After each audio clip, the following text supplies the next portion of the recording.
All right, so first we are going to pot up our Melanochrysum from Orange Lake Nursery. I'm going to put it in this pot here, which is a pretty big size up, but my plan always is to plan for future growth. I know this is a plant that is going to grow really, really big, so I know that this pot is going to be able to support the moss pole that I'm going to put in here, and it's going to hold me over for a little bit of time versus me constantly repotting over and over. So if we look, it's a good amount bigger than the actual plant, which means we also want to make sure that when we are watering, we are mindful of that. But the reason why I don't worry about that, particularly with these type of plants, is because we are going to be, let's see here, we are going to be using a really, really well draining soil for this type of plant that's going to be really, really chunky. So it's going to have orchid bark and leca, charcoal, perlite, all those different things that are going to make sure that there's never going to be a situation where the soil stays really, really wet for long periods of time. So first thing I like to do when I'm getting this together is just start creating a soil mix. Now this is already left over from some aeroids that I have done before. So literally, I'm just going to start scooping some of this back over here into the middle. And this is already pretty chunky as it is. So next thing I want to do, bring some peat moss. Peat moss is going to be key to keeping a little bit of moisture around the root of the plant and not having the soil dry out too much. I'm not going to put a lot of peat in here because I don't want the soil to at any point be too moist. And I'm just adding more soil. Then the next part of this for me is some coconut husk. I like coconut husk because it also makes it more chunky and keeps it from holding on to too much soil. The leca are these little balls that you're seeing in here. I'm not going to put too much of that in there, but I do put leca in my chunky mix. So now we got charcoal. You can see these black little pieces of stuff in here. Perlite are the white pieces. We have the cocoa husk that is in here. And then I'm just going to add a tiny bit of orchid bark. Nothing too much. Then for me, I'm thinking maybe a little bit more of the perlite. Just getting this stuff off the table that was from previous pot ups that I've done on aeroids beforehand, and just mixing it up nice and good. All right, more peat moss, and this is really just a recipe. I'll go throw it together as you go type of recipe. Don't go making stuff all super complicated when it don't have to be. Understand what type of soil the plant needs. Understand your amendments. The amendments are the individual little broken down parts that I'm adding to this, and then concoct a recipe that is going to help your plant be healthy and live its best life. But don't overthink it though. It doesn't take a lot of overthinking. And I'm just eyeballing this to see if this looks like this will be enough soil to actually work for this plant that I'm potting up. This right here should definitely be enough. The next part of this for me is to add a natural slow release fertilizer. So this fertilizer has kelp, earthworm castings, feather meal, and bone meal in it. This is an all-purpose plant food for Miracle-Gro. I've been using this forever. It works really, really good for me. I'm just going to sprinkle this over the top. Look like cat litter. I'm going to sprinkle a little of this over the top and call it a day. I also like using all natural fertilizer too, because it doesn't create a situation where I have to be afraid that I'm going to over fertilize my plants. Yes, it's got some damn directions on there about how much to use. So if you want to be completely and totally accurate about how much you use and so on and so forth, follow the damn instructions. That's all you got to do. Okay? So, next part. We're going to take this out of here in this nursery pot. We're going to take it out of the pot that it's going in. Now, this pot is going to go inside of a catch pot, a decorative pot that looks nice. So this is the catch pot that it will go inside of. It's got that whole concrete look to it. But the actual pot that the plant is in is here. Next part of this is going to be the actual pole that is going to support it and allow it to grow up as if it's growing up a tree. You are going to put that into the actual pot first, and then you're going to take some of your soil and pour that around the actual moss pole. Okay? Don't be afraid to make a mess. It'll be okay. You want to get this up to about the level of the height of this pot. So right where the soil stops at the top of this little pot is where I want the dirt to come up to, the soil. So I'm gonna add a little bit more. And make sure you always put that moss pole into the pot before you put the plant in. Because if you try to stab it down into the soil, all you're going to do is create a big ass mess. Probably kill a lot of the roots of your plant. Maybe completely and totally disconnect the damn plant from his root system. And then it's not going to be stable. The moss pole needs to be planted into the actual pot. So now we're just going to go ahead and release this plant. And this is literally just a plug that they sent me. It doesn't have hardly any root system. So this soil that is left here, I'm going to just go ahead and mix that in with my soil. And I wouldn't do this from every nursery because some places will send your ass some bugs. So first and foremost, when you bring some plants in, make sure you looking through those plants to see if you see anything crawling on them, anything nasty, so on and so forth. No matter even if it is from a trusted nursery. Know what you're looking for. Become aware of what common, houseplant pests look like, such as mealybugs, thrips, spider mites, so on and so forth. Those are the majority of the bugs that you are going to come by. But know what you're looking for as you actually look through your plant.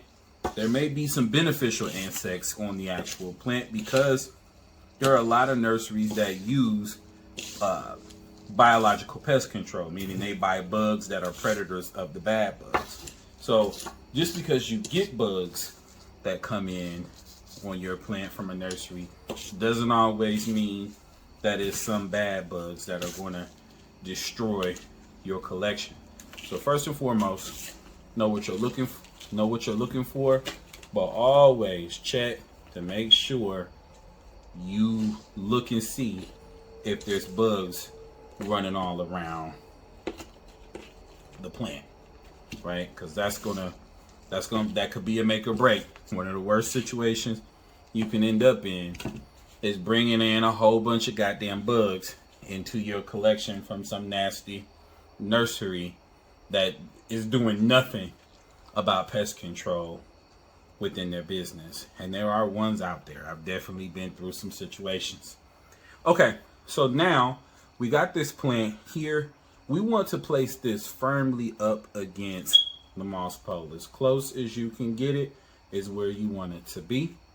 I'm holding it back with my finger up against the moss pole, and also making sure the moss pole is back up against the wall of the pot.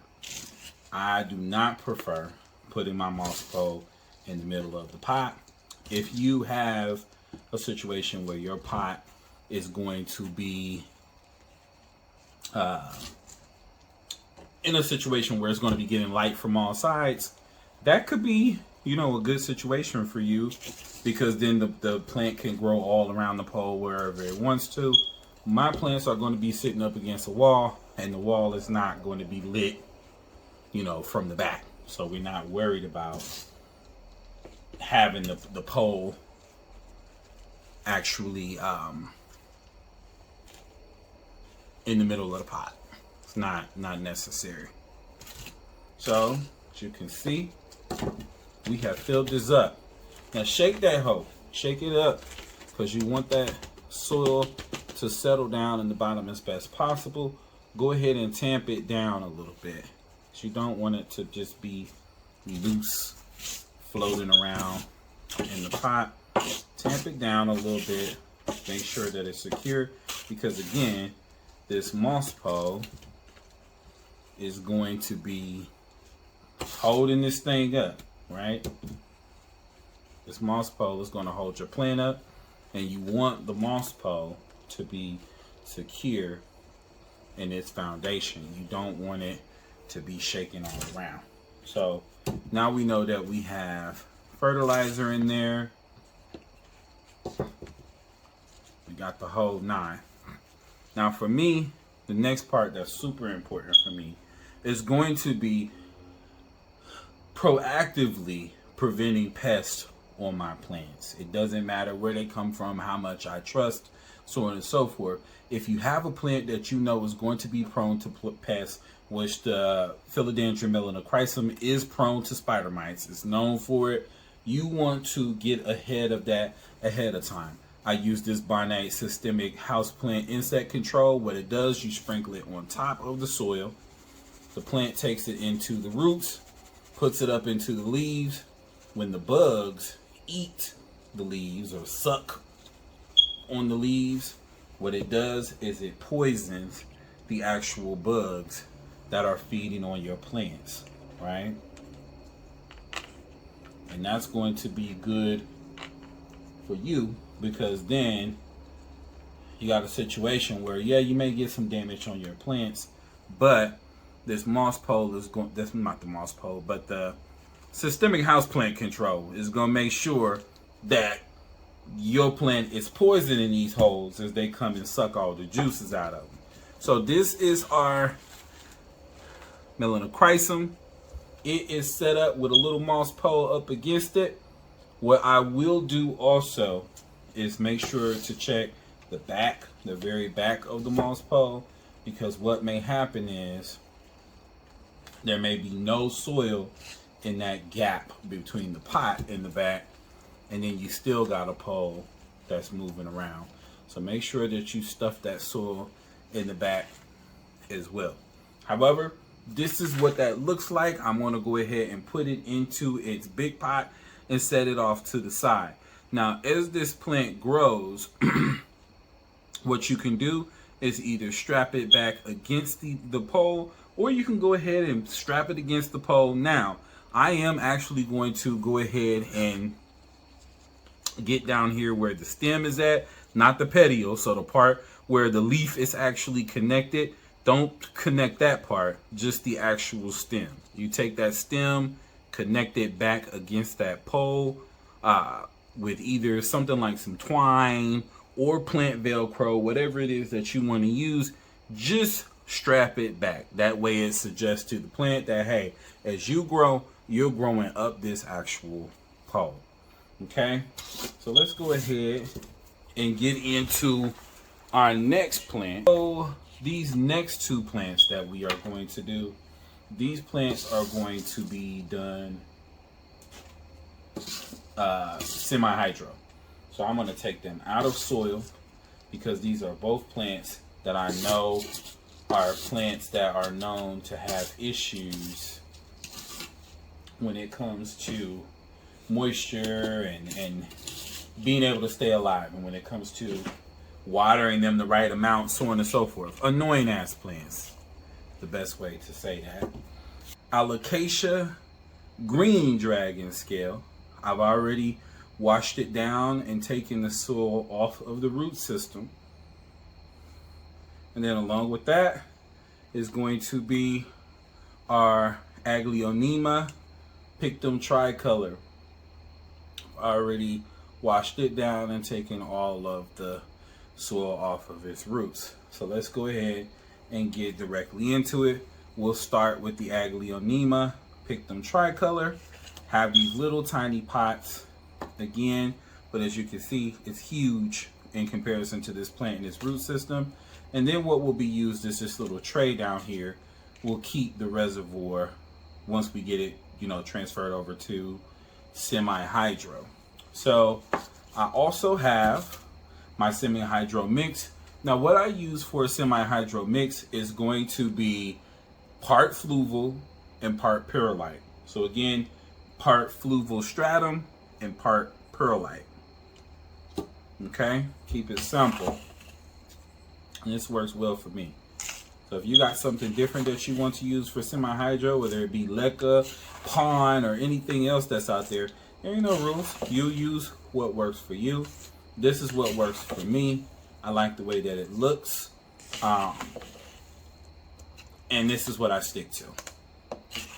So you got something that works better, do it, baby. Do it. Don't ask me. Do it. Okay. So we got that filled up a good amount to where it's not going to be running out the bottom. We're going to go ahead and grab our Aglaonema Pictum Tricolor, which the weird part is this is growing at a strange angle. I don't know why this is growing like this. And I don't know if I want to put it sideways like it's growing or put it straight up and down. It's growing really, really strange. Anyways, we're going to go ahead and let it do what it wants to do. And we're going to let it go sideways. And I'm going to bury it that way. And the good thing about this too, let's say I realize that once it starts growing, it's growing funky and it shouldn't be leaning sideways like that. With this stuff, you can easily take this off of the roots and look at your whole root system. Wash your whole root system down. It's not going to clean and create the type of mess that soil is going to create. The big thing for plants like this though, the reason why I like to go semi-hydro is first and foremost, the moisture situation in the house can become iffy. So you have those plants that seem to always want to be watered, and then there becomes a situation where you're not quite sure if you've watered it enough or if you've watered it too much, so on and so forth. The semi-hydro sort of takes a lot of the guesswork out of that, because you can simply create the reservoir down at the bottom of the pot, and you know exactly when it's time to be watered, because then the reservoir, which would be down here at the bottom, will be empty. If it's empty, I know that the plant needs more water. There is no situation where I'm sitting here and I'm just super confused about when it's time to water the plant and so on and so forth. This also allows the plant to have a good amount of airflow around the roots, which for most plants is going to make them extremely happy, right? A lot of plants like that thick, chunky, aerated type of soil versus a really dense type of soil. Now also, in this situation, I still sprinkle a little bit of my systemic granules on top so that they can feed into the root system of this plant and protect it. I still do that even with my semi-hydro plants, okay? Because I'm always prepared for situations where pests pop up. Okay, see the water is starting to run out of the bottom, and now we're going to have a reservoir at the bottom of this plant. It's good. We're going to move on to our Alocasia. Now this Alocasia is one that I have had multiple times and have had issues with multiple times. All of my Alocasia that I've had problems with, I have learned just to switch their asses over to the semi-hydro, and that fixes the situation for me with all of those Alocasia that I have issues with. So I'm gonna go ahead, fill this one up the same way. However, this plant is going to end up being planted down a lot deeper into the soil than that Aglaonema was, because it's a lot taller of a plant if you look at it. So we got those roots all the way up to here. I'm going to bury those roots halfway down and then come in and start putting more of my semi-hydro mixture up towards the top. It looks like I made just enough to be able to accommodate both of these plants. This is gonna drive me crazy, so I'm just gonna pour this in here. Otherwise, we'll be here all day with this shit. Alright. So with Alocasia, you want to make sure that you have them pretty well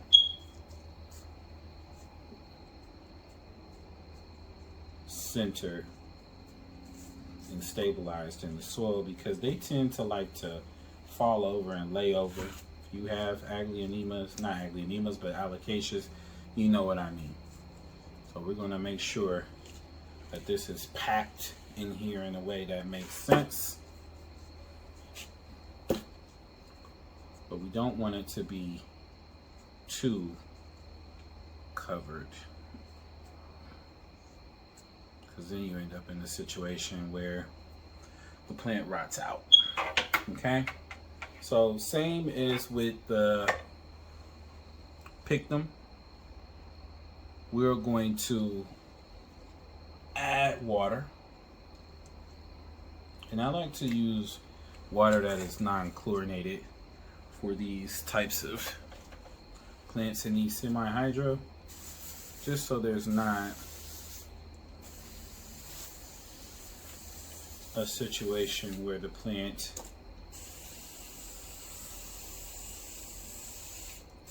is being exposed to all those damn chemicals and stuff that are in your tap water, right?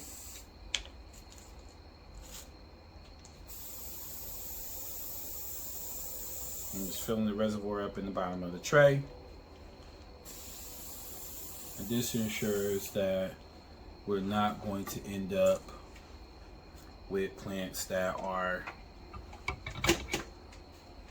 dried out. Same thing. We're going to do a little bit of systemic on it to make sure that our plant is not unable to defend itself against pests. Okay, this has been our Orange Lake haul and repotting. Remember, if y'all like Plant Daddy and y'all want to come back here for more of what's going to happen on this side of the country, make sure that you like and subscribe. Liking and subscribing to the channel absolutely helps me, because if the channel becomes more popular, then there's more reason for me to continue doing this shit. But again, I have been Plant Daddy, and I absolutely appreciate all of you who have followed me so far. But until next time, I holla.